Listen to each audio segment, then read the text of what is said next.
महाराज की जय।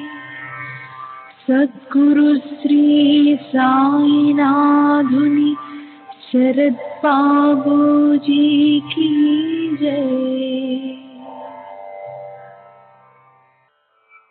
సాయి వంటి దైవంబు లేడోయి లేడోయి, ప్రజలందరి నోట సాయి నామం పలకాలి, సర్వత్రా సాయి రూపం రంజిల్లాలి, ముజ్జగాలు సాయి మహిమతో ముప్పిరిగొనాలి.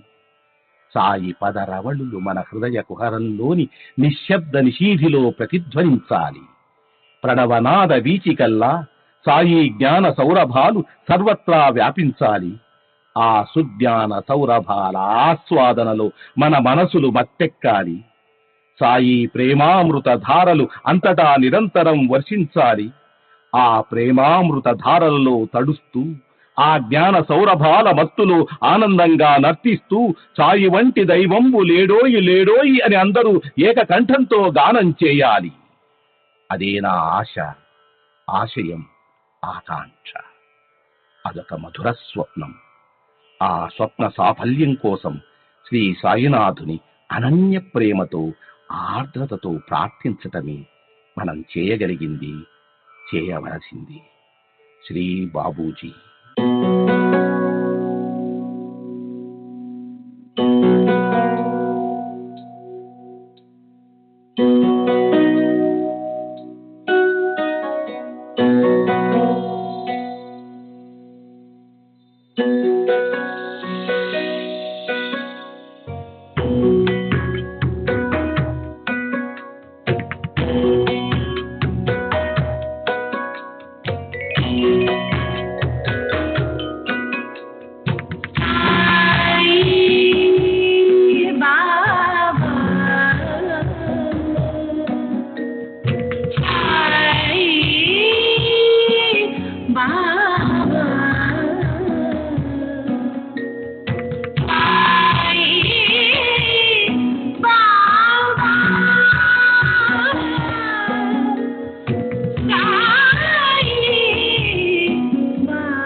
सच्चिदानंद सद्गुरु साईनाथ महाराज की जय।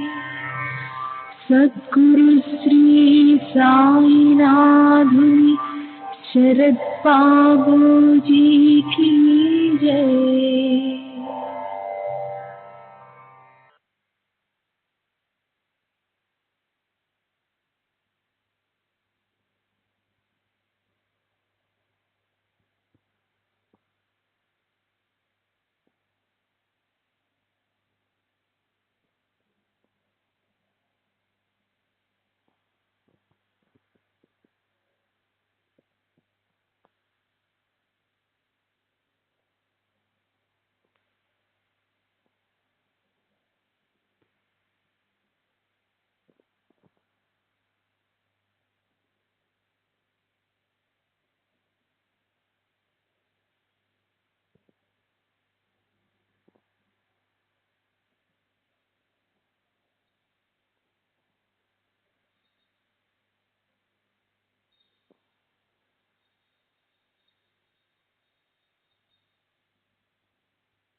सच्चिदानंद सद्गुरु साईनाथ महाराज की जय। सद्गुरु श्री साईनाथ शरद बाबू जी की जय।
श्री सच्चिदानंद सद्गुरु साईनाथ महाराज की जय।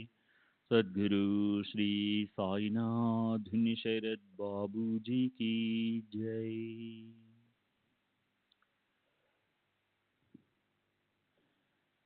శ్రీ సాయి భక్త అనుభవ సంహిత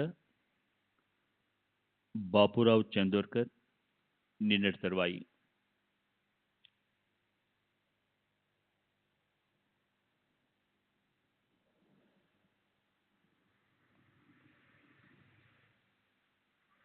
మా నాన్నతో కలిసి మేమంతా షిరిడి వెళ్ళాము. మా నాన్న బాధతో నిశ్శబ్దంగా బాబా ముందు కూర్చున్నాడు. సాధారణంగా మా నాన్నను చూడగానే బాబా పలకరించేవారు. మా నాన్న కూడా సంతోషంగా కబుర్లు చెప్పేవాడు. అంతా ఉల్లాసంగా ఉండేది. ఈసారి అక్కడ నిశ్శబ్ద వాతావరణం ఉంది. కొన్ని నిమిషాల తరువాత బాబానే మొదట నిశ్శబ్దాన్ని ఛేదించారు. బాబా, నీవు ఎందుకు అంత నిశ్శబ్దంగా ఉన్నావు? చందోర్కర్, బాబా, మీకంతా తెలుసు. మేము మీ రక్షణలో ఉన్నప్పుడే ఈ దుర్ఘటనలు జరిగాయి. అల్లుడు మరణించాడు. పసిబిడ్డ కూడా కన్నుమూసింది. బాబా, నీవు బిడ్డ కోసం అల్లుడు కోసం నా దగ్గరకు వచ్చి ఉంటే పొరపాటు పడినట్లే. ఈ విషయంగా నా దగ్గరకు రాని అవసరం లేదు. ఇవన్నీ అంటే బిడ్డ పుట్టడం, బంధువులు మరణించడం వంటివి నా ఆధీనంలో లేవు. అవి పూర్వకర్మకు అనుగుణంగా జరుగుతుంటాయి. ఈ జగత్తును సృష్టించిన ఆ పరమేశ్వరుడు కూడా వాటిని మార్చలేడు. భగవంతుడు ఆ సూర్యుడిని గాని చంద్రుడిని గాని వారి నిర్ణీత ప్రదేశాలకు 2 గజాల అవతల నుండి ఉదయించమని శాసించగలడు అనుకుంటున్నావా? శాసించలేడు, శాసించడు కూడా. అలా జరిగితే అంతా తారుమారై గందరగోళం అయిపోతుంది. చందోర్కర్: అయితే మీరు ఒకరికి కొడుకు పుడతాడని చెప్తారు, వారికి కొడుకు పుడతాడు. మరొకరికి ఉద్యోగం వస్తుందని చెప్తారు, వారికి ఉద్యోగం వస్తుంది. ఇవన్నీ ఎలా జరుగుతున్నాయి? ఇవన్నీ మీరు చేసే చమత్కారాలు కావా? బాబా: లేదు నాన్న, నేను ఏ చమత్కారాలు చెయ్యను. మీకు గ్రామాలలో జ్యోతిష్కులున్నారు. వారు ఏవో గుణించి చూసి ఓ 4-5 రోజులు ముందుగా భవిష్యత్తు గురించి చెప్తారు. వాటిలో కొన్ని జరుగుతాయి. నేను ఇంకా కొంచెం దూరం ముందుగా చూస్తాను. నేను చెప్పింది జరుగుతుంది, అంతే. నాది కూడా ఒక విధమైన జ్యోతిషంలాగా కనబడవచ్చు. అయితే దీని ఆంతర్యం మీరు గ్రహించలేరు. మీకు భవిష్యత్తు తెలియదు కనుక అది నేను చెప్తే నేనేదో చమత్కారాలు చేస్తున్నానని అనుకుంటారు. ఈ సంఘటనలన్నీ నా అద్భుత శక్తికి నిదర్శనాలను తలచి నా పట్ల భక్తి గౌరవాలను చూపుతారు. నేను మీరు చూపే భక్తి గౌరవాలను ఆ భగవంతుడికే సమర్పించి మీరు నిజంగా అనుగ్రహింపబడేలా చూస్తాను. బాబా ఎన్నో ప్రవచనాలు చెబుతూ ఉండేవారు. అవేవి నాకు ఇప్పుడు గుర్తులేవు.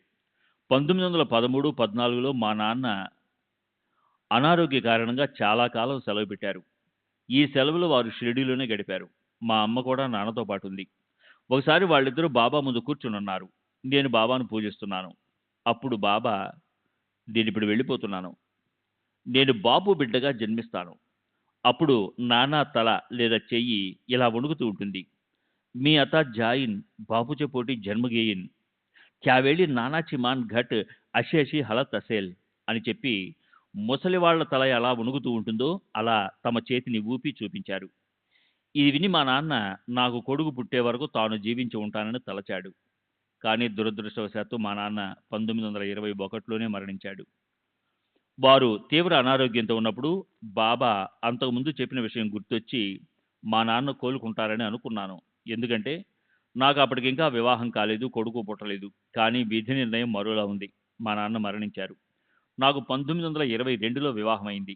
మా నాన్న తల ఎన్నడూ వణకలేదు. నాకు తెలిసినంత వరకు బాబా వల్లించే మంత్రాలన్నీ సంస్కృతంలో కాక అరబిక్, పర్షియన్ భాషల్లో ఉండేవి.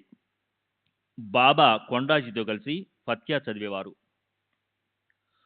భక్తులు తెచ్చిన కేసరి అంటే సేరా నైవేద్యం మసీదు గూటిలో అంటే నింబార్లో పెట్టినప్పుడు బాబా మరియు కొండాజీ అరబిక్లో కానీ పర్షియన్లో కానీ అంటే నాకు తెలియని భాషలో ఏదో ఉచ్చరిస్తుండేవారు. బాబా మహావాక్యాలు వల్లించేవారని మా నాన్న నాతో ఎప్పుడూ చెప్పలేదు. 1908లో మా నాన్న పండరపురంలో పనిచేస్తున్నప్పుడు నేను ఆయనతో కలిసి షిరిడి వెళ్ళాను. బాబా మా నాన్నను నైవేద్యంగా పూరన్ పోళీలు చేసి తీసుకుని రమ్మన్నారు. ఆయన అలాగే చేసి బాబాకు సమర్పించి బాబాను తన బసకు వచ్చి భోంచేయమన్నారు. బాబా నేను వస్తాను వెళ్ళు అన్నారు. బాబా తమ భౌతిక దేహంతో తన బసకు రారు అని మా నాన్న తెలుసుకుని నిరాశతో వెళ్ళిపోయాడు. ఇది జరిగేటప్పుడు మాధవరావు దేశపాండే బాబా చెంతనే ఉన్నాడు. మసీదు నుండి ఆయన బాధతో వెళ్ళిపోయిన తర్వాత బాబా షామాతో నానా ఎంతో కాలం నుండి నాతో కలిసి ఉన్నప్పటికీ నేను ప్రతి చీమ, ఈగ మొదలైన ప్రాణులలోనూ ఉంటానన్న సత్యాన్ని గ్రహించలేకపోయాడని అతనితో చెప్పు అన్నారు. జీవరాశులన్నింటిలోనూ తాము ఉన్నామని బాబా చెప్పారు.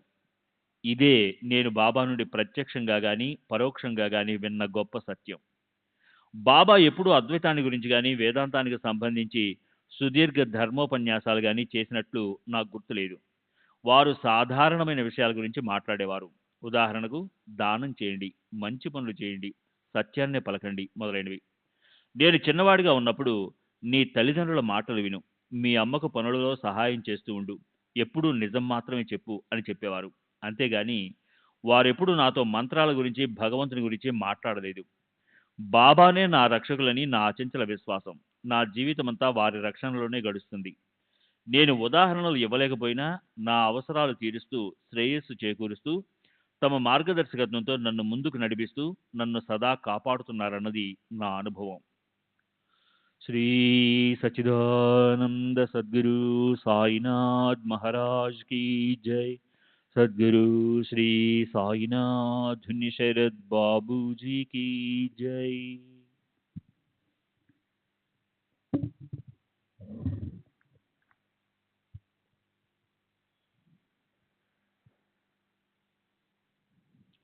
సెప్టెంబర్ 17వ తేదీ 1936. శ్రీమతి చంద్రాబాయి. కీర్తిశేషులు రామచంద్ర బోర్కర్ భార్య. వయసు 66 సంవత్సరాలు. విల్లేపార్లే. శ్రీ సాయిబాబా నేను గత 44 సంవత్సరాల నుండి పూజిస్తున్నాను. వారు సమాధి చెందడానికి 25 సంవత్సరాల పూర్వమే నేను షిరిడీ వెళ్ళి బాబాను దర్శించాను. ఈ భవంతిలో నేను పూజించే దేవుడు వారే. ఇప్పటికీ నా దగ్గర బాబా స్వయంగా తమ చేతులతో ప్రసాదించిన ఊది చాలా ఉంది.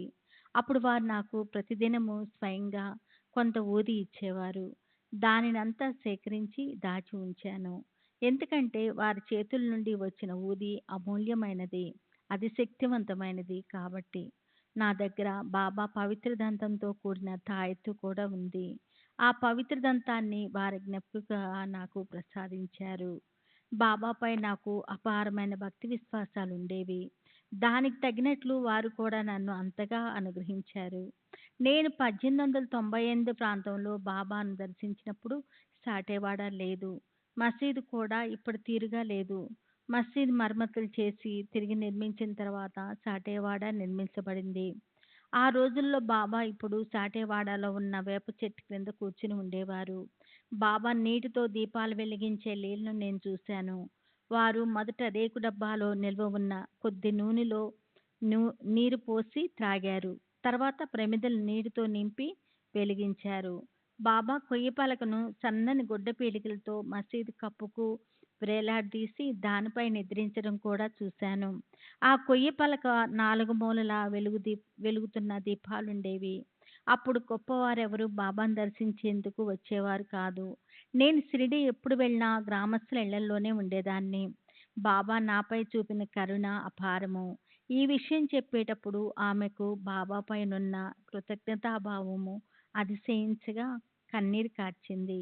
దుఃఖభారంతో మాట్లాడలేక గద్గద కంఠంతో మధ్య మధ్యలో ఆగి సంభాషణ కొనసాగించింది.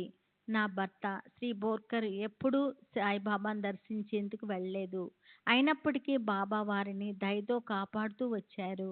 వృత్తిరీత్యా ఇంజనీర్ అయిన నా భర్త 1909లో పండరీపురంలో బ్రిడ్జి నిర్మాణ పనుల్లో నిమగ్నమై ఉన్నాడు. అప్పుడు మా వారి నివాసము పండ్రిలోనే. మా వారు అక్కడ ఉన్నప్పుడు నేను షిరిడీ వెళ్ళి బాబాను సేవిస్తూ ఉన్నాను. ఒకరోజు బాబా, నీవు పండ్రి వెళ్ళటం మంచిది, నేను నీ వెనకే వస్తాను, నాకు ఏ వాహనాలు అక్కర్లేదు అని నన్ను వెంటనే బయలుదేరమన్నారు. నేను వెంటనే బయలుదేరాను. అక్కడ ఏం జరిగిందో ఏమో, నేను పండ్రి వెళ్ళేటప్పటికి నా భర్త అక్కడ లేడు. అతను ఉద్యోగానికి రాజీనామా చేసి బొంబాయి వెళ్ళినట్టు తెలిసింది. అది విన్న వెంటనే నాకు దుఃఖం ఆగలేదు. నా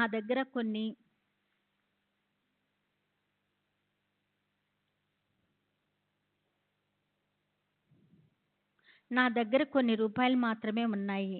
అంతేకాక నాతో మరి 2 మిత్రులు కూడా ఉన్నారు. నా దగ్గరున్న డబ్బుతో మేము ముగ్గురము కుర్దువాడి వరకు వెళ్ళగలిగాము. కుర్దువాడిలో దిక్కుతోచని స్థితిలో ఆలోచిస్తూ ఉన్నాము. అకస్మాత్తుగా ఓ ఫకీరు నా ముందుకు వచ్చి, దేని గురించి దీర్ఘాలోచన చేస్తున్నావు అని అడిగారు. అతనికి నేనేమీ జవాబు చెప్పలేదు. అతను, నీ భర్త దోండ్లో ఉన్నాడు, ఈ ఇద్దరితో వెంటనే అక్కడికి వెళ్ళు అన్నారు. కానీ రైలు ఛార్జీలకు డబ్బెక్కడి నుండి వస్తుందో తెలపమని అతన్ని అడిగాను. ఆ ఫకీరు వెంటనే దోండుకు 3 టికెట్లు నా చేతిలో పెట్టి వెళ్ళిపోయాడు. నేను టికెట్ తీసుకుని ఆ ఇద్దరితో కలిసి దోండు వెళ్ళి రైలు ఎక్కాను.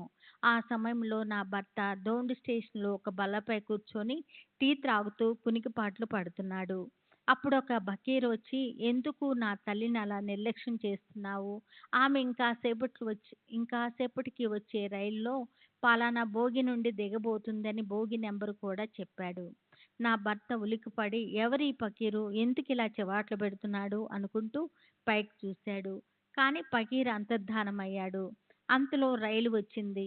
నా భర్త నన్ను కలుసుకుని ఇంటికి తీసుకెళ్ళి తనకు ఫకీరు కనిపించిన విషయం చెప్పి, నేను పూజించే సాయిబాబా ఫోటో చూపించమని అడిగాడు. నేను చూపించాను.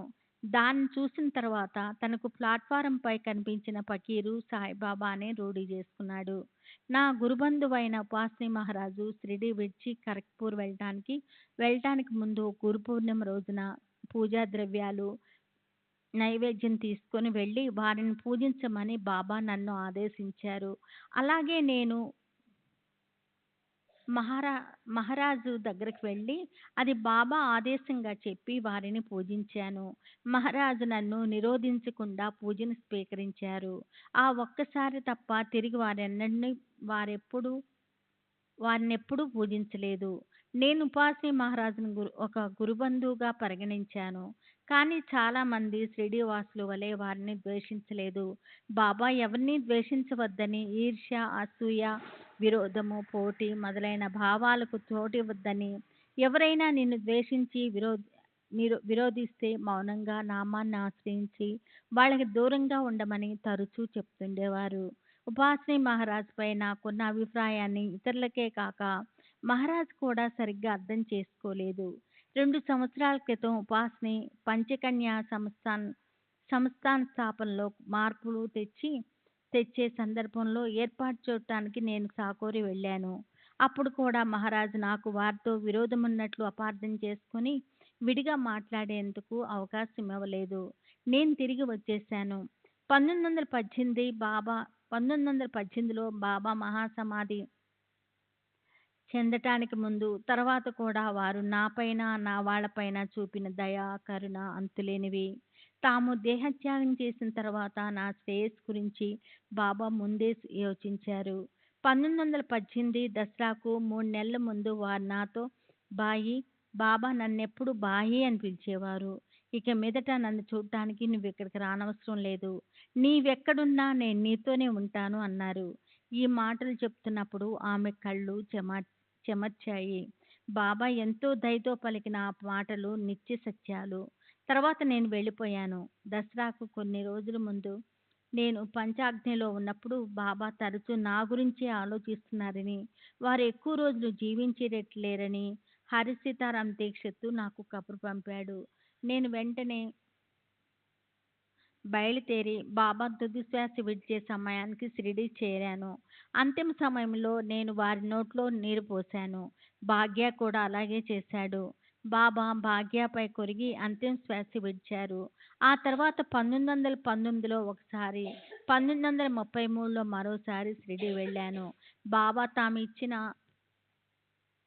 మాట ప్రకారం నేనెక్కడున్నా ఎప్పుడూ నా వెంటే ఉండి నాకు సహాయపడుతున్నారు. నేను బాబాపై కొన్ని పద్యాలు వ్రాశాను. వాటిని నా అనుభవాలతో పాటు సాయిలీలా మాసపత్రికకు పంపాను.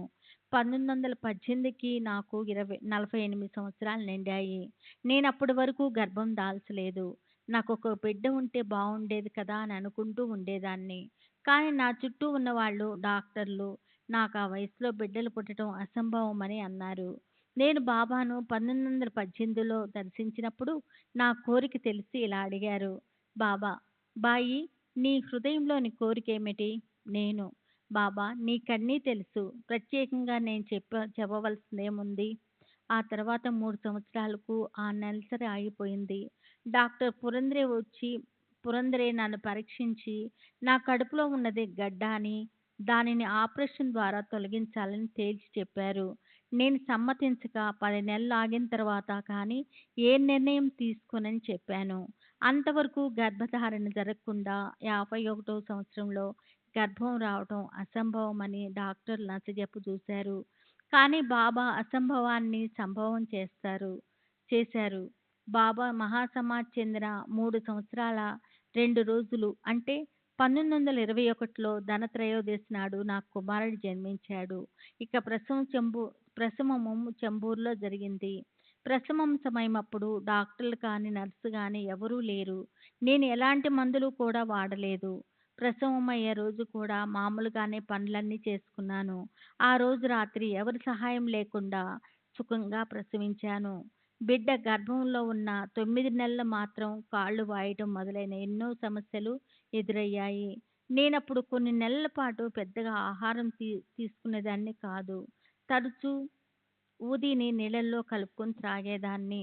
1921లో నా భర్త బండి మీద నుండి పడటంతో ఆయన కాలు విరిగింది. నేను వారిని ఇంటికి తీసుకెళ్ళి విరిగిన చోట ఊది పూసి నీబా గింజలు పిండిని తక్వివలాన మూలికను పేస్ట్‌లా చేసి కాలుకు పట్టించేదాన్ని. ఇలా 3 నెలలు గడిచేటప్పటికి కాలు నయమైంది. అంతేకాక 1934లో నా భర్త మరణించే సమయంలో బాబా చూపిన కరుణ అపారము. ఈ ఘటన జరగటానికి 2 నెలల ముందు నుండే ఈ విపత్తును ఎదుర్కొనేందుకు బాబా నన్ను మానసికంగా సిద్ధం చేశారు. ఒకరోజు కలలో నాకు బాబా కనిపించి, "భయపడకు, శ్రీరాముడిని" అంటే నా భర్త పేరు రామచంద్ర, "తీసుకుని వెళతాను" అన్నారు. నన్నే ముందుకు తీసుకెళ్ళు బాబా అని అన్నాను. నేను చేయాల్సిన పనులు మిగిలి ఉన్నాయని, అందువల్ల నా భర్త మరణాన్ని ఓర్పుతో వహించి నాకు విధించిన కార్యాలు నెరవేర్చమని బాబా చెప్పారు. ఈ కల విషయం నా భర్తకు చెప్పాను. ఆయన దాన్ని తేలిగ్గా తీసుకుని, "ఇది కలే కదా" అన్నారు. ఆ సంఘటన చాతుర్మాసం ముగియటానికి 2 నెలల ముందు జరిగింది. కానీ తర్వాత కొన్ని రోజులకు ఆయన మూత్రపిండాలకు సంబంధించిన జబ్బుతో తీవ్రంగా బాధపడసాగాడు. దీనికి తోడు వెక్కిళ్ళు రావటం ప్రారంభించాయి. నా భర్త తనకు అవసాన దశ సమీపించిందని తెలుసుకున్నాడు. కానీ తనకు చాతుర్మాసం గడిచిన తర్వాత చనిపోవాలని కోరిక బలంగా ఉందని చెప్పాడు. ఈ మాటలు చెప్పిన వెంటనే వారి కాళ్ళు, చేతులు బిగుసుకుపోయాయి. స్పృహ కోల్పోయాడు. మృత్యు గడియలు సమీపిస్తున్నట్లు కనిపించాయి. నేను బాబాను ఆర్తిగా ప్రార్థించాను. వారిని చాతుర్మాసం వెళ్లేంత వరకు బ్రతికించమని వేడుకున్నాను. మరుసటి రోజు నా భర్త స్పృహలోకి వచ్చాడు. కాళ్ళల్లో కదలిక వచ్చింది. వారు చాలా ఉల్లాసంగా కనిపించారు. చాతుర్మాసం ముగిసి 7 రోజులు గడిచాయి. కార్తీక పౌర్ణమి వచ్చింది. ఆ రోజు అర్ధరాత్రి వారు టీ తాగి నన్ను బాబాకు హారతి ఇవ్వమన్నారు. హారతి ఇచ్చిన తర్వాత విష్ణు సహస్రనామం పెద్దగా చదవమన్నారు. నేను చదవటం మొదలుపెట్టి మరుసటి ఉదయం డాక్టర్ వచ్చేంత వరకు కొనసాగించాను. డాక్టర్లు నా భర్తను పరీక్షించి కోలుకుంటాడని చెప్పారు. కానీ నాకు తెలుసు నా భర్త ఆ మధ్యాహ్నమో, సాయంత్రమో మరణిస్తాడని. నేను వారికి త్రాగటానికి గంగ నీరిచ్చాను. నీరు త్రాగిన కాసేపటికి "శ్రీరామ్, శ్రీరామ్" అన్నాడు. ఇంతలో ఒక కుర్రవాడు వచ్చి మా వారిని బాబా అని పిలిచాడు. వారు ఓ అని లేవటానికి ప్రయత్నిస్తూ "శ్రీరామ్, శ్రీరామ్" అని ఉచ్చరిస్తూ అంతిమ శ్వాస విడిచాడు. నేను నా భర్త ప్రక్కనే ఉండి వారికి ఉత్తమగతి ప్రసాదించమని బాబాని, శ్రీకృష్ణుణ్ణి ప్రార్థించాను. ఆ విధంగా నా భర్త భగవంతుణ్ణి, బాబాను స్మరిస్తూ మరణించాడు.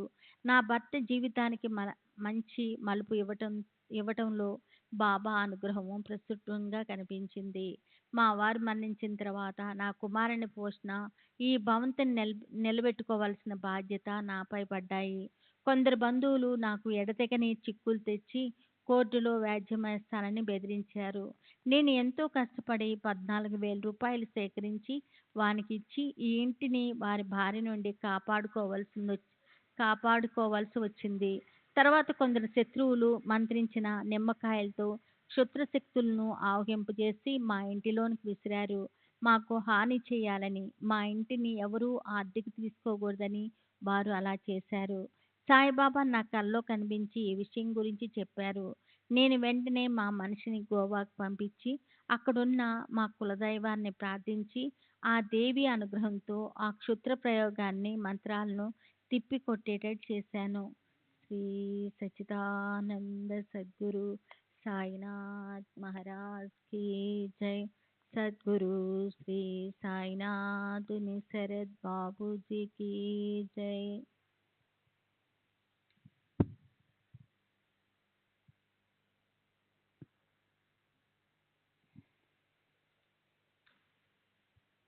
श्री सच्चिदानंद सद्गुरु साईनाथ महाराज की जय.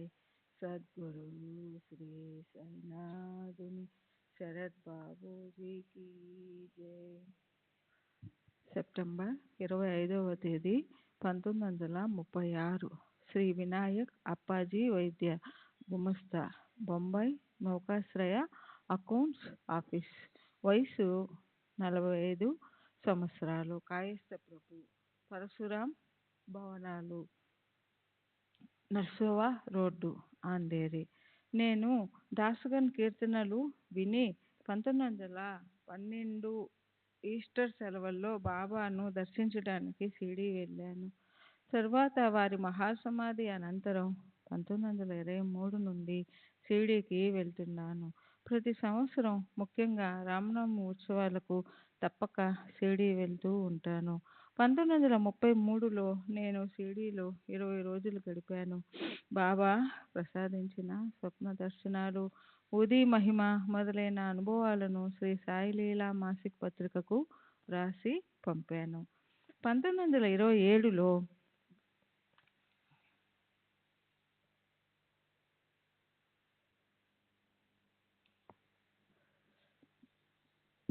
నా భార్య క్షయవ్యాధితో 8 నెలల పాటు బాధపడింది. ఆమె కోలుకునే సూచనలు కనిపించలేదు. నేను ఆమెను షిరిడీకి తీసుకువెళ్ళాను. వెళ్ళిన 4 రోజులకు జ్వరం తగ్గిపోయింది. నేను వెంటనే ఆమెను తీసుకుని తిరిగి ఆంధేరి వచ్చేశాను. కానీ 10 రోజుల తర్వాత వ్యాధి తిరగబెట్టింది. ఆమెకిక వ్యాధి నయం కాదని తీర్మానించుకుని గ్రామానికి తీసుకెళ్ళదలిచాను. కానీ ఆమెకు బాబా కలలో కనిపించి వ్యాధి నయమవుతుందని చెప్పారు. కల వచ్చిన 15 రోజులకు ఆమెకు జ్వరం తగ్గిపోయింది. ఆపై ఆమె బరువు పెరిగి పూర్తిగా కోలుకుంది. తరువాత 4 బిడ్డలకు జన్మనిచ్చింది. ఇప్పటికీ ఆరోగ్యంగానే ఉంది. 1923లో బాబా నా భార్యకు కలలో కనిపించి నాకు వ్యతిరేకంగా వ్యాజ్యం ఒకటి వస్తుందని, కానీ నన్ను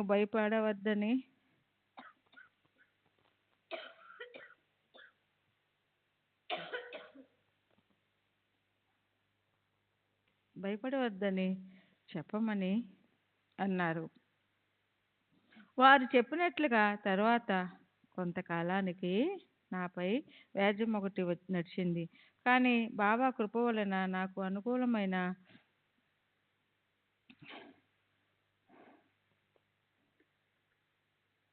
అనుకూలమైన తీర్పు వచ్చింది. అదే సంవత్సరం జూన్ నెలలో ఒక గురువారం నాడు బాబా నా భార్యకు దర్శనమిచ్చి తలకు కట్టుకునే వస్త్రాన్ని అంటే పట్కాని ఇమ్మని అడిగారు.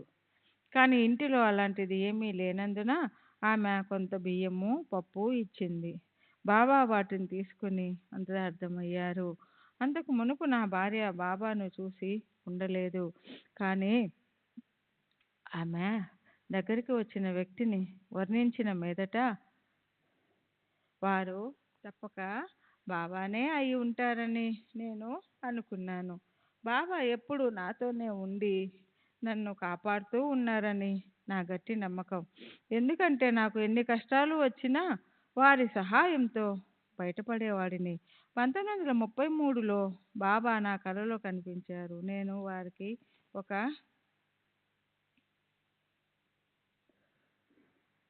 రూపాయి దక్షిణ సమర్పించాను. వారు ఆ రూపాయిని నాకు తిరిగి ఇచ్చి నీకెంత కావాలో అంత తీసుకో అన్నారు. ఇది జరిగిన నెల లోపల అనుకోని విధంగా నాకు ఉద్యోగంలో పదోన్నతి అంటే ప్రమోషన్ లభించింది. 10 సంవత్సరాల క్రితం 3 ఏళ్ల వయసున్న నా సోదరుని కుమార్తె చాలా రోజుల పాటు 105 డిగ్రీల జ్వరంతో బాధపడుతూ ఉండేది. వైద్య చికిత్సలేమీ పనిచేయలేదు. ఇక ఆ పాప బ్రతకదని అందరూ అనుకున్నారు. నేను ఆ పాపకు బాబా ఊదీని ఇచ్చాను. 3-4 రోజులలో జ్వరం తగ్గిపోయింది. ఇప్పటికీ ఆ పాప ఆరోగ్యంగా చురుకుగా ఉంది. సెప్టెంబర్ 27వ తేదీ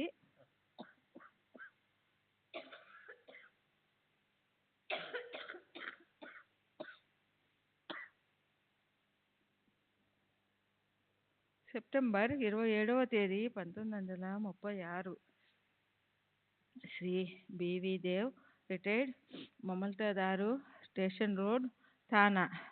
సాయిబాబా అద్వైతాన్ని గురించి చెప్పడం కానీ ఆ మార్గంలో ఎవరినైనా నడిపించడం కానీ జరిగిందా అని మీరు అడిగితే వారి దగ్గరికి వచ్చే భక్తులలో ఎవరికీ అంతటి అర్హత ఉందని నేను అనుకోను. శ్రీ దాబోల్కర్, నానాసాహెబ్ చందోర్కర్, మహల్సాపతి, హరి సీతారాం దీక్షత్తు మొదలైన వారు బాబాకు ప్రథమ శ్రేణి భక్తులు.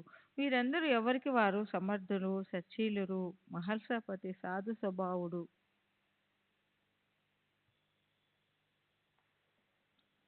విధేయుడు మరియు దైవభక్తి కలవాడు. అతనికి విద్య, నాగరికత రెండూ లేవు.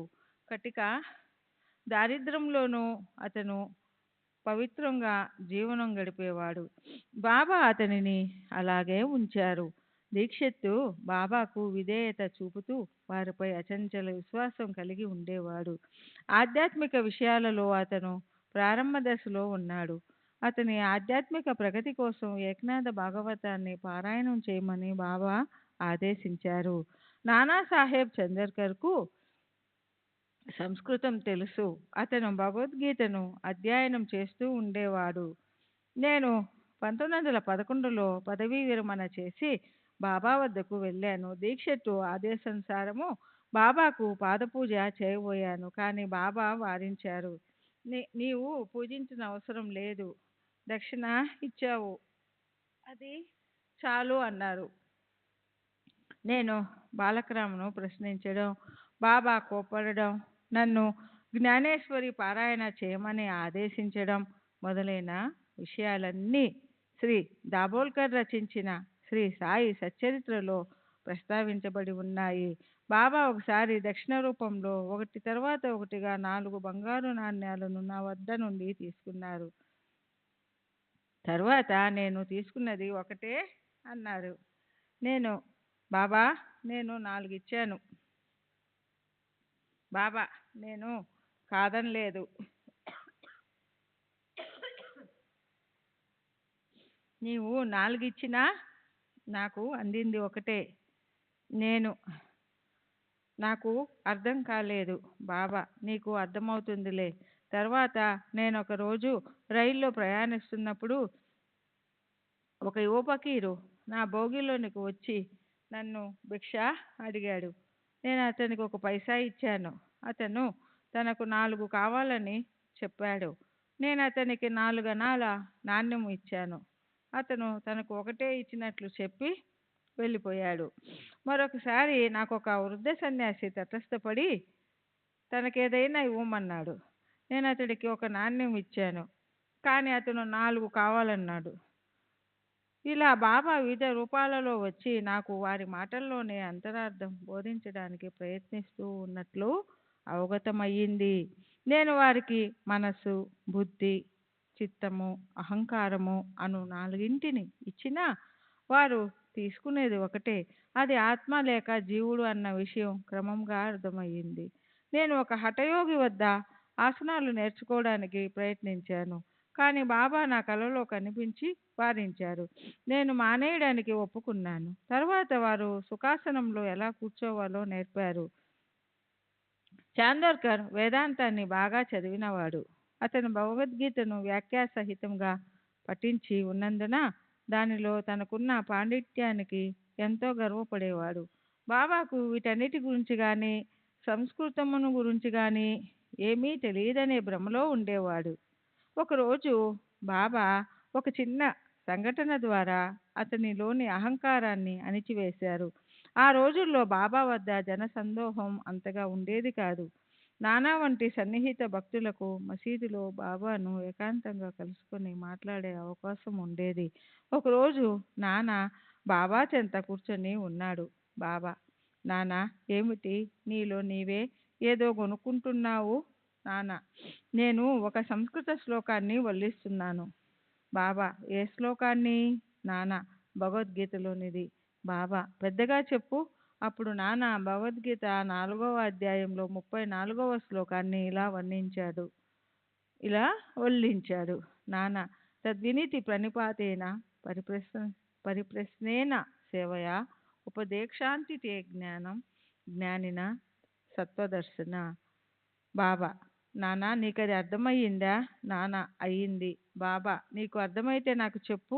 నానా, దాని తాత్పర్యం ఇది. గురువుకు సాష్టాంగ నమస్కారం చేసి ప్రశ్నించి సేవించి తద్వారా ఈ జ్ఞానం అంటే ఏమిటో తెలుసుకో. అప్పుడు నిజమైన జ్ఞానాన్ని, బ్రహ్మాన్ని పొందిన జ్ఞానులు నీకు జ్ఞానాన్ని ఉపదేశిస్తారు. బాబా, నానా, నాకు శ్లోకం యొక్క తాత్పర్యం అక్కర్లేదు. శ్లోకం లేని ప్రతి పదానికి ఉన్న అర్థాన్ని వ్యాకరణ సహితంగా వివరించు. నానా ప్రతి పదము యొక్క అర్థాన్ని వివరించాడు. బాబా, నానా, గురువుకు కేవలం సాష్టాంగ నమస్కారం చేస్తే చాలునా? నానా, ప్రణిపాత అనే పదానికి సాష్టాంగ నమస్కారం అనే అర్థం గాక మరో అర్థం నాకు తెలియదు. బాబా, పరిప్రశ్న అంటే ఏమిటి? నానా, ప్రశ్నించడం. బాబా, ప్రశ్న అంటే? నానా, అదే ప్రశ్నించడం. బాబా, ప్రశ్న పరిప్రశ్న రెండిటికి ఒకే అర్థం వచ్చినట్లయితే వ్యాసుడు ప్రశ్నకు ముందు పరి అనే పదాన్ని ఎందుకు వాడాడు? వ్యాసుడు ఏమైనా తెలివి తక్కువ వాడా? నానా, పరిప్రశ్న అన్న పదానికి నాకు మరో అర్థం తెలియలేదు. బావా, సేవ అంటే ఏ విధమైన సేవ? నానా, మేము ఎప్పుడూ చేస్తున్నటువంటిదే. బాబా, ఈ రకమైన సేవ చేస్తే చాలునా? నానా, సేవకు మరో అర్థం ఏదైనా ఉందేమో నాకు తెలియదు. బాబా, తరువాత వరుసలో ఉపదేక్షాంతితే జ్ఞానం అనే పద సముదాయంలో జ్ఞానానికి బదులు మరో పదమేదైనా ఉపయోగించవచ్చునా? నానా, ఉపయోగించవచ్చు. బాబా, ఏమిటా పదం? నానా, అజ్ఞానం.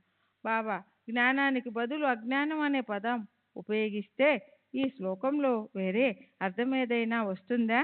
నానా, లేదు. శంకర భాష్యంలో అటువంటి పదప్రయోగం ఏది చేయబడలేదు.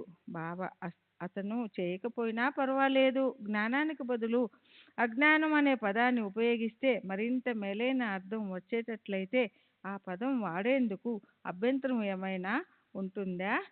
శ్రీ సచ్చిదానంద సద్గురు సాయినాథ్ మహారాజ్ కి శ్రీ సాయినాథుని శరత్ బాబూజీకి జై. నానా, లేదు. కానీ ఆ శ్లోకంలో అజ్ఞానం అనే పదాన్ని ఉపయోగించడం ఎలాగో నాకు అర్థం కావడం లేదు. బాబా, కృష్ణుడు అర్జునుడిని తత్వదర్శనులకు జ్ఞానులకు సాష్టాంగపడమని, ప్రశ్నించమని, సేవ చేయమని ఎందుకు చెప్పాడు? కృష్ణుడు స్వయంగా తత్వదర్శి కాడా? వారు నిజానికి జ్ఞానస్వరూపులే కదా? నానా, అవును, కృష్ణుడు జ్ఞానస్వరూపుడే. కానీ ఇతర జ్ఞానులను సేవించమని వారు ఎందుకు సూచించారో నాకు తెలియడం లేదు. బాబా, నీకది అర్థం కాలేదా అని అడుగగానే నానాకు తల కొట్టేసినట్లు అయింది. అతని అహంకారం పటాపంచలైంది. తరువాత బాబా అతనికి ఇలా వివరించసాగారు. 1. జ్ఞానుల ముందు కేవలం సాష్టాంగ పడటమొక్కటే చాలదు. సద్గురువుకు సర్వస్వ శరణాగతి చెందాలి. 2. ఊరకే ప్రశ్నించడం చాలదు. నిజమైన ఆసక్తితో ఆధ్యాత్మిక ఉన్నతిని, మోక్ష సాధనను దృష్టిలో పెట్టుకుని ప్రశ్నించాలి. దురుద్దేశముతో గాని దుర్బుద్ధితో గాని గురువును ఇరికించడానికి గాని వారి తప్పులను ఎంచడానికి గాని కాలక్షేపానికి గాని ప్రశ్నించకూడదు. 3. సేవ అంటే ఇష్టమున్నప్పుడు చేసేది, లేనప్పుడు మానేది కాదు. ఈ శరీరానికి యజమాని తాను కాదని, ఇది గురువుకు చెందినదే అని, కేవలం గురువుని సేవించుట కొరకే ఈ శరీరం ఉన్నదని భావించాలి.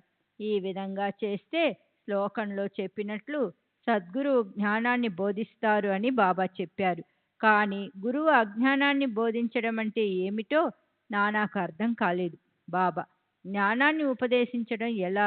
అజ్ఞానాన్ని నిర్మూలించడమే జ్ఞానము. జ్ఞానేశ్వరి 18వ అధ్యాయం 87వ శ్లోకంలో ఇలా ఉంది. ఓ అర్జున, అజ్ఞాన నిర్మూలన ఈ విధంగా ఉంటుంది. కళ, నిద్ర అదృశ్యమైతే నీవు నీవుగా మిగులుతావు. అలాగే అజ్ఞానం తొలగిపోతే జ్ఞానం మిగులుతుంది. భగవద్గీత 16వ శ్లోకం గురించి జ్ఞానేశ్వరి 83వ పద్యంలో ఇలా ఉంది.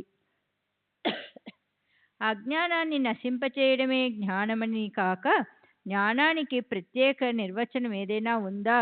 చీకటిని పారద్రోలడమే వెలుగు. ద్వైతాన్ని నశింపచేయడమే అద్వైతం. ద్వైతాన్ని నశింపచేయడం గురించి మాట్లాడేటప్పుడు అద్వైతాన్ని గురించి, చీకటిని పారద్రోలడం గురించి మాట్లాడేటప్పుడు వెలుతురు గురించి ప్రస్తావిస్తాము. అద్వైతమును పొందాలంటే ద్వైత భావమును మనలో నుంచి తీసివేయాలి. అదే అద్వైత స్థితిని పొందడం. ద్వైతములోనే ఉండి అద్వైతమును గూర్చి ఎవరు మాట్లాడగలరు? ఎవరైనా ఆ స్థితిని పొందితే తప్ప ఆ వాస్తవాన్ని గ్రహించడం ఎలా సంభవం?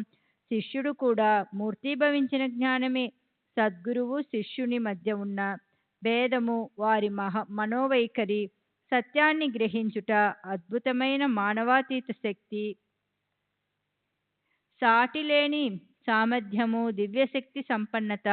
సద్గురువు నిర్గుణుడు, సచ్చిదానందుడు, జగత్తును మానవాళిని ఉద్ధరించుటకు మానవ రూపం ధరించినవాడు. దాని వలన వారి అసలైన నిర్గుణ స్వభావము, అస్తిత్వము, దివ్యశక్తి, జ్ఞానము కొంచెము కూడా మార్పు చెందదు. శిష్యుడు కూడా అట్టి స్వరూపము కలవాడే, కానీ అతని అనేక జన్మల సంస్కారాల వల్ల కలిగిన అజ్ఞానము తాను శుద్ధ చైతన్యము అనే సత్యాన్ని దృష్టికి రానియకుండా కప్పివేస్తుంది. భగవద్గీత 5వ అధ్యాయంలోని 15వ శ్లోకం, అజ్ఞానే నావృతం జ్ఞానం తేన మహత్యతి జంతవః లో చెప్పినట్లుగా నేను సామాన్య జీవుడను, దీనుడను, అల్పుడును అని శిష్యుడు అనుకుంటాడు. గురువు ఈ అజ్ఞానమనే మూలాలను నిర్మూలించి ఉపదేశము ఇవ్వాలి. లెక్కలేనన్ని జన్మల నుండి సంపాదించిన అజ్ఞానమును గురువు నిర్మూలించి ఉపదేశించవలను. ఎన్ని జన్మలెత్తినా శిష్యునిలో ఆ భావాలు చెక్కు చెదరకుండా ఉంటాయి. తాను అల్పుడును అని అనుకుంటున్న శిష్యునికి గురువు అనేక జన్మల నుండి నీవు దైవానివి, శక్తిమంతుడవు, సంపన్నుడు అని బోధించినా తాను నిజంగా దైవమన్న సత్యాన్ని కొద్ది కొద్దిగా గ్రహిస్తాడు. తాను శరీరమని, తానొక జీవినని, లేక అహంకారమని, దైవము, జగత్తు తన నుండి భిన్నమన్న ఆలోచన ఎన్నో జన్మల నుండి నిరంతరముగా కొనసాగుతున్న ఒక భ్రమ. దీనిపై ఆధారపడి చేసిన కర్మల ఫలితంగా అతను సుఖాన్ని, దుఃఖాన్ని లేదా ఈ రెంటి యొక్క మిశ్రమాన్ని అనుభవిస్తున్నాడు. ఈ భ్రమను, తప్పిదాన్ని, అజ్ఞానపు మూలాలను నిర్మూలించేందుకై అతను విచారణను ఆరంభించాలి. ఈ అజ్ఞానము ఎట్లు మొదలైంది, అది ఎక్కడ ఉన్నది అన్న విషయాన్ని చూపించడాన్ని గురూపదేశం అంటారు. ఈ క్రింద చెప్పబడినవి అజ్ఞాన లక్షణాలు. 1. నేను జీవుడను. 2. ఈ శరీరమే నేను. 3. దేవుడు, జగత్తు, జీవుడు వేరువేరు. 4. నేను దేవుడిని కాను. 5. శరీరము, ఆత్మ ఒకటి కాదని తెలియకపోవడం. 6. దేవుడు, జీవుడు, జగత్తు ఒకటేనని తెలియకపోవడం. ఈ తప్పులను శిష్యుని దృష్టికి తెస్తే గాని దేవుడు, జీవుడు, జగత్తు అంటే ఏమిటో, వాటి మధ్య ఉన్న సంబంధము ఏమిటో, అవి ఒకదాని నుండి ఒకటి వేరైనవా లేక అవన్నీ ఒకటేనా అన్న విషయాన్ని తెలుసుకోలేడు. ఈ విషయాలన్నీ బోధించి అతని అజ్ఞానాన్ని నిర్మూలించడానికి చేసే బోధ జ్ఞానాన్ని బోధించడమా, అజ్ఞానాన్ని బోధించటమా? జ్ఞానమూర్తి అయిన శిష్యునికి జ్ఞానాన్ని ఎందుకు బోధించాలి? ఉపదేశము శిష్యుడి తప్పులను చూపి అతని అజ్ఞానాన్ని నిర్మూలించట కొరకే. బాబా ఇంకా ఇలా చెప్పారు, ప్రణిపాతం అంటేనే శరణాగతి చెందుట. తను అనగా శరీరము, మన అనగా మనస్సు, ధనము అనగా ఐశ్వర్యము, వీటన్నింటినీ సమర్పించుటే శరణాగతి. శ్రీకృష్ణుడు అర్జునుడిని ఇతర జ్ఞానులను ఆశ్రయించమని ఎందుకు చెప్పాడు? సద్భక్తునికి సర్వము వాసుదేవమయమే. భక్తుడు ఏ గురువునైనా శ్రీకృష్ణునిగాను, గురువు శిష్యుని వాసుదేవునిగాను భావిస్తారు. శ్రీకృష్ణుడు వారిద్దరిని తన ప్రాణము, ఆత్మలుగాను భావిస్తారు. అటువంటి గురువులు, శిష్యులు ఉన్నారని శ్రీకృష్ణునికి తెలియబట్టే వారిని గూర్చి అర్జునునికి చెప్పాడు. అట్టి వారి గొప్పతనము అందరికీ తెలియాలని శ్రీకృష్ణుడు ఆ విధంగా చెప్పాడు. దేవుగారు 13-12-1936 చెప్పిన విషయాలు. యేసుక్రీస్తు వల్ల బాబా కూడా కుష్ఠురోగం, గ్రుడ్డితనం, చెముడు, పక్షవాతం మొదలైన రోగాలను నయం చేశారు. దెయ్యాలు, క్షుద్రశక్తులు, మంత్రప్రయోగాల బారి నుండి కాపాడారు. పతితులను పావనులుగా మార్చారు. దుర్మార్గులను సన్మార్గులుగా చేశారు. ఆ వివరాలన్నీ నాకు స్పష్టంగా తెలుసు. దుర్గుణాల పట్ల బాబా ఆగ్రహించిన సంఘటనలు చాలా ఉన్నాయి. నాకున్న లోభగుణాన్ని, ధన వ్యామోహాన్ని ఎలా నివారించారో వివరిస్తాను. నా సర్వీసు కాలం ముగిసిన తరువాత నా ఉద్యోగాన్ని 3 నెలల పాటు పొడిగించారు. ఆ 3 నెలలు కూడా ముగిసిన తరువాత మరో సంవత్సరం సర్వీసులో ఉండాలని ఆశపడ్డాను. నా సర్వీసు మరో సంవత్సరం పొడిగించమని అభ్యర్థించాను. కలెక్టరు నా అభ్యర్థనను పరిశీలనకు పంపారు. అందరూ చర్చించిన మీదట నా సర్వీసు 1 సంవత్సరం పొడిగిస్తున్నట్లు ఉత్తర్వులు జారీ చేశారు. ఆ సమయంలో నాకు ఒక కల వచ్చింది. కలలో బాబా ఇంకొకరితో కూర్చుని ఉన్నారు. నేను బాబాకు సాష్టాంగ నమస్కారం చేశాను. బాబా, ఈ పుస్తకాలు ఏమిటో నీకు తెలుసా? నేను, తెలియదు బాబా. ఇవి నీ ఖాతా పుస్తకాలు. వీటిని నేను పరిశీలిస్తున్నాను. నేను, నా ఖాతా పుస్తకాలా? బాబా, అవును. ఇక్కడ చూడు. 17 తరువాత 16 వస్తుందా లేక 16 తరువాత 17 వస్తుందా? నేను, 16 తరువాతే 17 వస్తుంది. బాబా, మరి నీ ఖాతాలో 17 తర్వాత 16 ఎలా వచ్చింది? నేను, అది ఎలా జరిగింది బాబా? బాబా, చూడు, నీ ఖాతా ఇదిగో అంటూ తెరిచిన పుస్తకాన్ని నా వైపు విసిరారు. నేను దానిని పరీక్షించాను. అది నా ఖాతా పుస్తకమే. అవును బాబా, నా ఖాతాలో 17 తర్వాతే 16 వచ్చింది.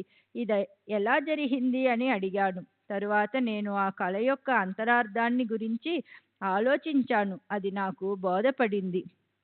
శ్రీ సచిదానంద సద్గురు సాయినాథ్ మహారాజు కీ జై. సద్గురు శ్రీ సాయినాథుని శరత్ బాబూజీ కీ జై.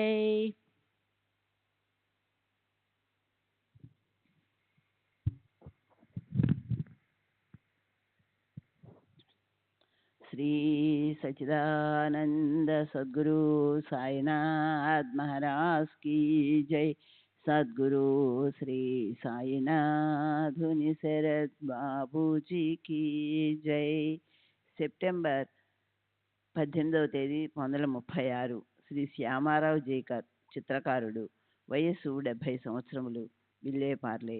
నేను 1916-17 ప్రాంతంలో షిరిడీ వెళ్ళాను.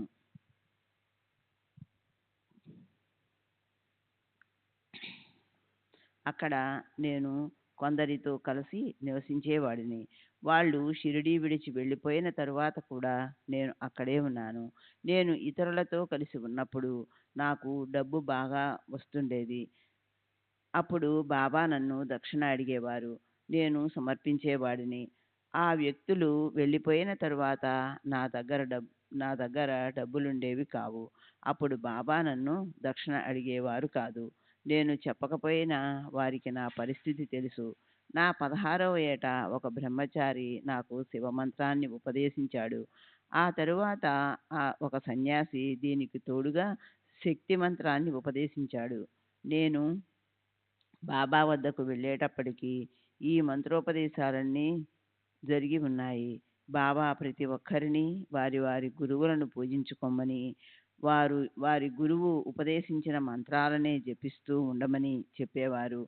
జో ఖరీద్ ఆలే తోచ్ కరా. బాబా నైతిక విలువల గురించి మాత్రం బోధించేవారు. ఉదాహరణకు పవిత్రంగా ఉండమని, సత్యాన్నే పలకమని, అందరినీ సమాన దృష్టితో చూడమని చెప్పేవారు. నాకు షిరిడీలో కొంతమంది వ్యక్తులు తెలుసు. రాధాకృష్ణ అయ్యి దగ్గరకు నేనెప్పుడూ వెళ్ళలేదు.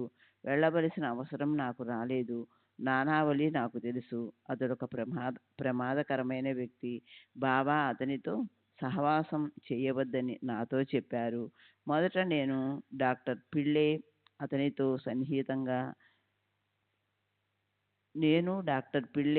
అతనితో సన్నిహితంగా ఉండేవాళ్ళం. ఒకసారి నానావళి డాక్టర్ పిళ్ళేని కొట్టాడు. అప్పటి నుండి అతని సహవాసం మేము మానేవేశాం. నానావళి బాబాను పూజించేవాడు కాదు, కానీ వారిని మర్యాదపూర్వకంగా చూసేవాడు.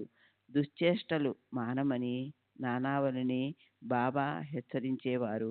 బాబా ఒక్కొక్కసారి అతడిని కొట్టేవారు కూడా. నేను షిరిడీలో ఉన్న 8 నెలల్లో బాబా నోటి గుండా ఎన్నో సూక్తులు, ప్రవచనాలు విన్నాను. కానీ నాకు ఇప్పుడు అవేవీ జ్ఞాపకం లేవు. బాబా ఎప్పుడూ అద్వైతాన్ని గురించి ఎవరితోనూ చెప్పగా నేను వినలేదు. భక్తులు చాలా వరకు ఆరోగ్యం, ఐశ్వర్యం మొదలైన ప్రాపంచిక కోరికలను ఆశించి మాత్రమే బాబాను దర్శించేవారు. బాబా వారి కోరికలను నెరవేర్చేవారు. బాబా కృపాదృష్టి ఎప్పుడూ నాపై ఉన్నందువల్ల నేను సంతృప్తిగా ఉన్నాను. నా 2 కుమారులు మరణించినప్పటికీ బాబా నాకు ధైర్యాన్ని కలుగజేశారు. బాబా మన అవసరాలకు అనుగుణంగా డబ్బు కూడా ఇస్తున్నప్పటికీ డబ్బును మాత్రమే ఆశించి వారి దగ్గరకు వెళ్ళకూడదు. బాబా తమ మసీదు గోడలన్నీ బంగారంతో చేసినవని, ప్రజలు ఇక్కడకు వచ్చి ఈ సంపదంతా బళ్ళలో నింపుకొని తీసుకువెళ్ళాలని కోరుకునేవారు. కానీ అలా తీసుకుపోయేవారు ఎవ్వరూ లేరని వాపోయేవారు. 17/10/1930 నాడు చెప్పిన విషయాలు. రావ్ బహదూర్ ఎంవి ప్రధాన్ నిలువెత్తు బాబా తైలవర్ణాన్ని గీయమని నన్ను కోరాడు. అందుకని నేను బాబాను స్వయంగా చూడడానికి మొదటిసారిగా షిరిడీ వెళ్ళాను. మసీదుకు వెళ్ళి బాబాను పరిశీలించి చూశాను. వారు నన్నలాగే చూశారు. బాబా తైలవర్ణ చిత్రం వేయడానికి వారి అనుమతి కావాలి కనుక మాధవరావు దేశపాండే శ్యామ బాబా దగ్గరకు వెళ్ళి వారి అంగీకారం కోరాడు. అప్పుడు బాబా, పేద ఫకీర్నైనా నాకు తైలవర్ణ చిత్రం ఎందుకు శ్యామ, నీవు నీ చిత్రాన్ని గీయించుకోరాదు అన్నారు. కానీ చివరకు చిత్రం వేసేందుకు బాబా అనుమతించారని శ్యామ వచ్చి నాతో చెప్పాడు. ప్రధాన్ నన్ను ఒక చిత్రాన్ని గీయమన్నాడు. కానీ నేను 3 చిత్రాలు గీశాను. ప్రధాన్ 2 చిత్రపటాలను తీసుకొని 3వ దానిని బాబా వద్దకు తెచ్చి బాబా స్పర్శతో పవిత్రం చేయించి దీక్షిత్కు ఇచ్చాడు. ఆ చిత్రపటాన్ని దీక్షిత్ బంగళాలో ఉంచి ఈనాటికి పూజించుకుంటున్నాడు. తరువాత నేను బాబా పెద్ద చిత్రాన్ని మరొకటి కూడా గీశాను. చాలా సంవత్సరాలు దానిని ఉపయోగించకుండా ఉంచారు. ఇప్పుడు అది మసీదులో ఉంది. ఎంతోమంది భక్తులకు సాయి పట్ల భక్తి ప్రపత్తులు పెంపొందించుకునేందుకు ఆ ఫోటో ఉపయోగపడుతోంది. బాబా నాపై ఎంతో దయ చూపేవారు. నేను బాబాతో పాటు ఇతర అన్ని విషయాలను నిర్లక్ష్యం చేసినందుకు ఎంతో సిగ్గుపడుతున్నాను. నేను ఒక విచిత్రమైన స్వభావం కలవాడిని. ఏ పనిని సక్రమంగా చేసేవాడిని కాదు. బాబాకు ఈ విషయం బాగా తెలుసు. ఒకసారి నేను చిన్న వెండి పాదుకలను చేయించి బాబా దగ్గరకు తీసుకువెళ్ళాను. ఆ పాదుకలను బాబా స్వహస్తాల మీదుగా తీసుకొని పూజించుకోవాలని నా కోరిక. బాబా నా చేతిలోని పాదుకలను నన్ను చూశారు. వాటిని తమ చేతుల్లోకి తీసుకున్నారు. కానీ వాటిని నాకు ఇచ్చేందుకు బదులు తమ చేతులు క్రిందకి వంచారు. ఆ పాదుకలు క్రిందకి జారి నేలపై పడిపోయాయి. నేను ఆ పాదుకలని పూజించదలచి వాటిని తీసుకున్నాను. కానీ అదే రోజు సాయంత్రం మాసిన గుడ్డలతో పాటు నా జేబులో వెండి పాదుకలున్న చొక్కాను కూడా చాకలికి వేశాను. అవి తిరిగి నా దగ్గరకు రాలేదు. బాబాకు నా నిర్లక్ష్య స్వభావం తెలుసు.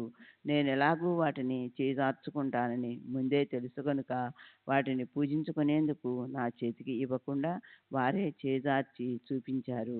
నేనొక సందర్భంలో సంతానం లేని ధనవంతురాలైన ఒక మహమ్మదీయ ఘోషాశ్రీకి 4,000 రూపాయలు అప్పుగా ఇచ్చాను. నాది 8 మంది కొడుకులతో కూడిన పెద్ద కుటుంబం అయినందువల్ల డబ్బు వసూలు చేసుకోవడం తప్పనిసరి అయింది. కానీ ఆమె ఎంతకు డబ్బు పంపలేదు. బాబా నాపై దయచూపి అప్పు వసూలు కావడంలో సహాయపడతారని తలచి నేను వారి దగ్గరికెళ్ళాను. బాబా, ఆ దరిద్రపు సొమ్ము మనకు వద్దులే, అపల్యాల తే హరా మాచే నకు అన్నారు. ఆ డబ్బులు తిరిగి రాలేదు. ఆ స్త్రీ తన సంపదనంతా పోగొట్టుకుందని 2-3 సంవత్సరాల తరువాత నాకు తెలిసింది. నేను బాబాను దర్శించినప్పటి నుండి ఎల్లప్పుడూ వారి ఫోటోను నాతో ఉంచుకునేవాడిని. నేను ఎక్కడికి వెళ్ళినా, ఎక్కడ నివసించినా బాబా ఎప్పుడూ నా వెంటే ఉండి నన్ను, నా కుటుంబాన్ని అసాధారణ రీతిలో కాపాడుతూ ఉండేవారు. కొన్ని సంఘటనలను ఉదహరిస్తాను. 1916లో మేము ముగాబత్లోని బొంబాయి గజానన్ రావు ఇంట్లో నివసిస్తున్నాము. ఇంటిలోని ఒక గదిలో బాబా ఫోటో ఉండేది. ఒక రాత్రి 2 గంటల సమయంలో దొంగలు మా ఇంటిలోకి ప్రవేశించదలచి బాబా ఫోటో ఉన్న గదిలోకి కిటికీ ఊచల్లో రెండు వంచి తీసేయగలిగారు. ఇక ఆ సందుగుండా లోనికి ప్రవేశించి ఇల్లంతా దోచుకునే ప్రయత్నం చేస్తున్నారు. ఆ ఇంటి వేరొక భాగంలోని వరండాలో ఒక మంగలి నిద్రిస్తున్నాడు. అతను ప్రతిదినం వేకువజామున 4 గంటలకు లేచి ఇంటి చుట్టూ తిరిగి వెళ్ళి కాలకృత్యాలు తీర్చుకునే అలవాటుంది. ఆ రోజు అతను ఎందుకో ఆశ్చర్యంగా 2 గంటలకే మేల్కొని ఇంటి వెనుకకు వచ్చాడు. అతన్ని చూసి దొంగలు పరుగందుకున్నారు. అతడు ఆ దొంగలను చూసి దొంగలు దొంగలు అని పెద్దగా అరిచేసరికి మేమందరం లేచాము. దొంగలు ఇంటిలోకి దూరకుండా సరియైన సమయానికే మమ్మల్ని నిద్రలేపి మా ఇల్లు దోచుకోకుండా బాబానే మమ్మల్ని రక్షించారని మేమందరం నిర్ధారించుకున్నాము. 1917లో మేము పూనాలో శిథిలావస్థలోనున్న ఒక ఇంటిలో నివసించేవాళ్ళం. శిథిలమైన పైకప్పు నుండి అప్పుడప్పుడు పెళ్ళలు రాలుతుండేవి. దీనిని నివారించడానికి కప్పు క్రింద వైపు గుడ్డను అంటించి పెట్టాము. ఆ ఇంటిలోని ఒక గదిలో బాబా ఫోటో ముందు కిరోసిన్ లాంతర్ వెలుగుతోంది. దీపానికి కొంచెం దూరంలో సంవత్సరం వయసున్న నా బిడ్డ నిద్రిస్తోంది.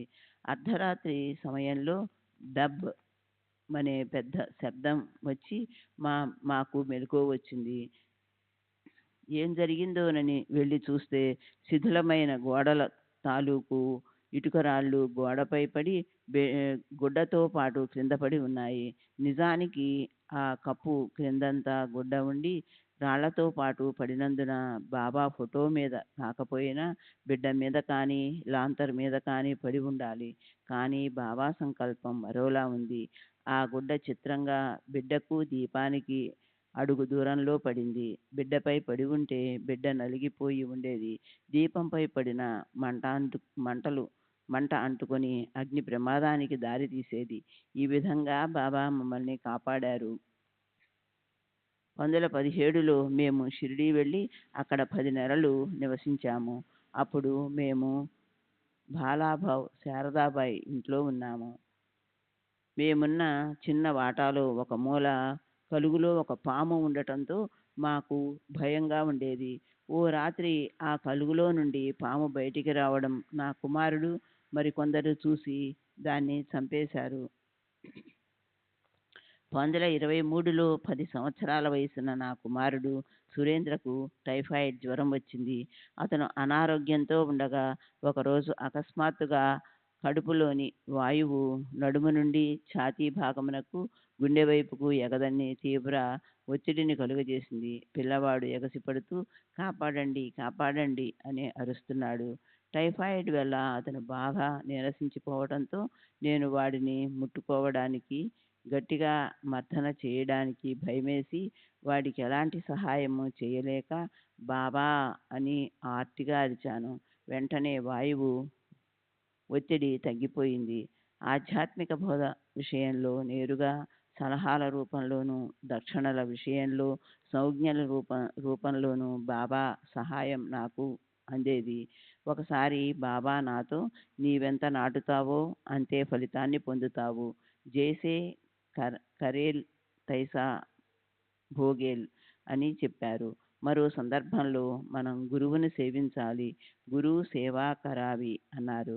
బాబా నాకు ఏ మంత్రమూ ఉపదేశించలేదు. కానీ నేను అంతకుముందే నా 20వ సంవత్సరంలో ఒక గురువు నుండి ఉపదేశం పొంది వారు నిర్దేశించిన 12 సంవత్సరాల కాలపరిమితి కన్నా ఎక్కువే ఆ మంత్రాన్ని జపించాను. నైతిక విలువల గురించి ప్రవర్తన గురించి బాబా ఎక్కువగా బోధించేవారు. ఒకసారి భక్తులతో ఏ విషయాన్నైనా మనమే స్వయంగా చూసి తెలుసుకోవాలి. ఇతరులను ప్రశ్నించి వారి యొక్క అభిప్రాయాలు అనుభవాలు సేకరించడంలో ప్రయోజనం ఏముంది? अपन हो उन పహానా చాలా విచారణ్యాత్ కాయ్ అర్ధే అహే అన్నారు. ఆ సమయంలో మాలో ఒకరు ఇతరులను సాయి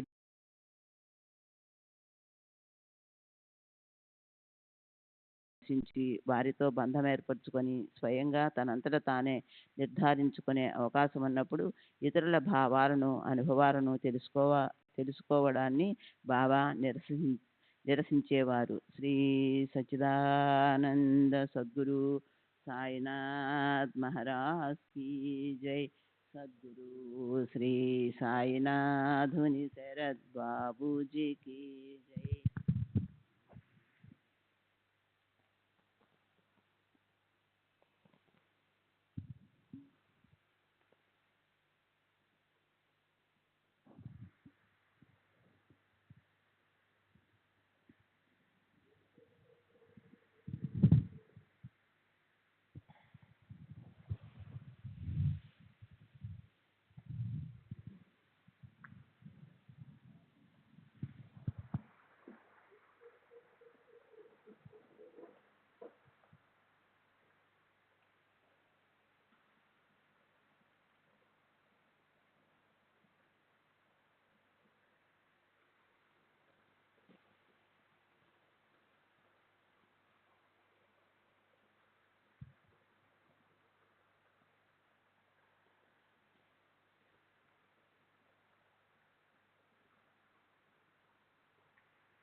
श्री सच्चिदानंद सद्गुरु साईनाथ महाराज की जय.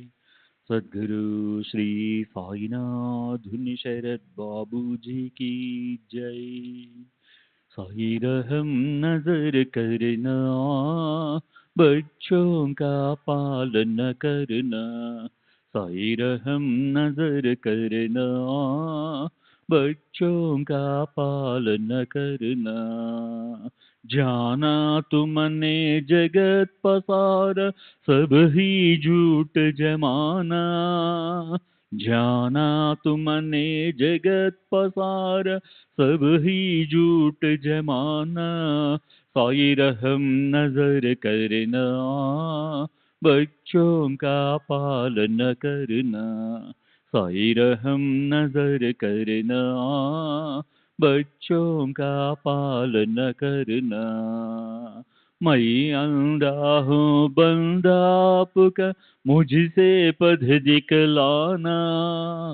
मैं अंधा हूँ बंदा आपका, मुझसे पथ दिखलाना. साई रहम नजर करना, बच्चों का पालन करना.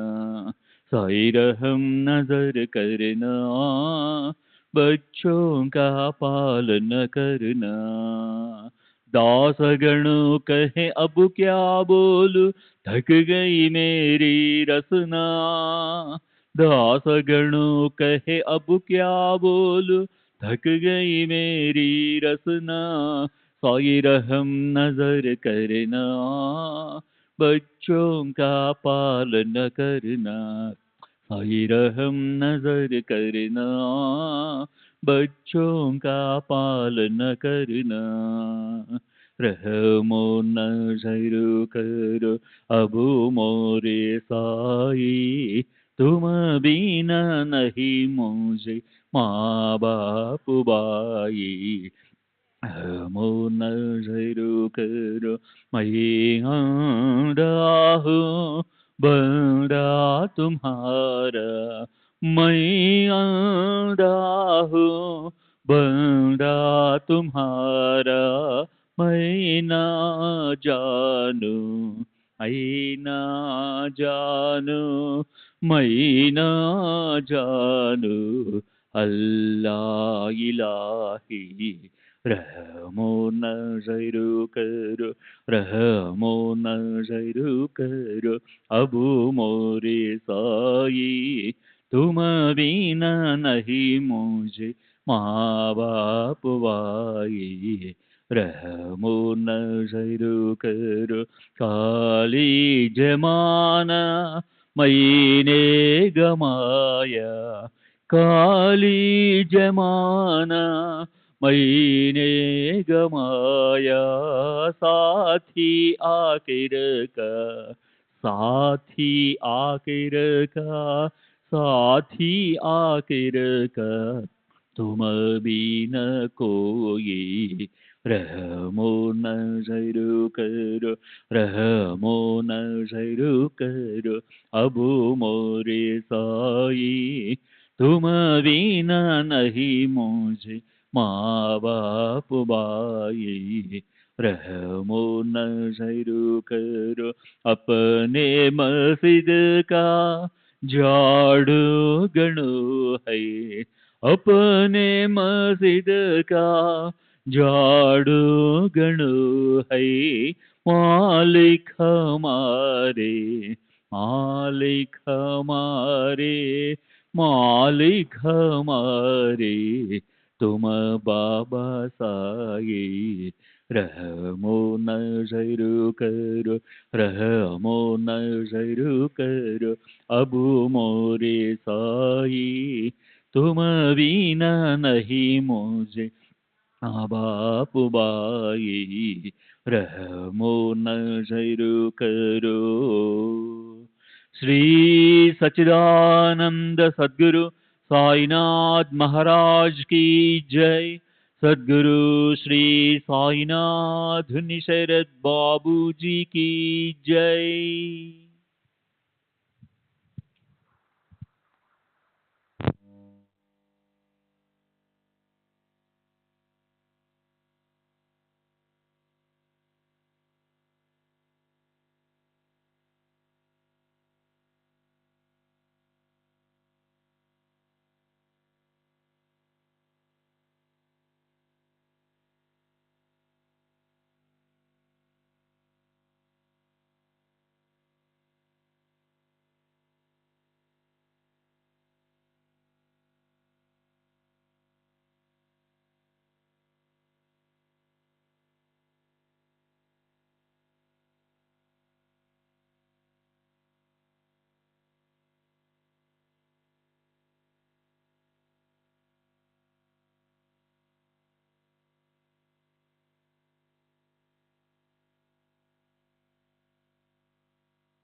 श्री सच्चिदानंद सद्गुरु साईनाथ महाराज की जय।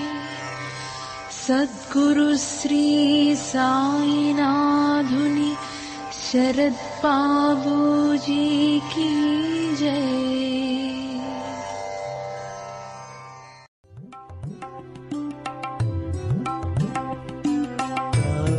Baba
బాబా సాయి బాబా సాయి బాబా సాయి బాబా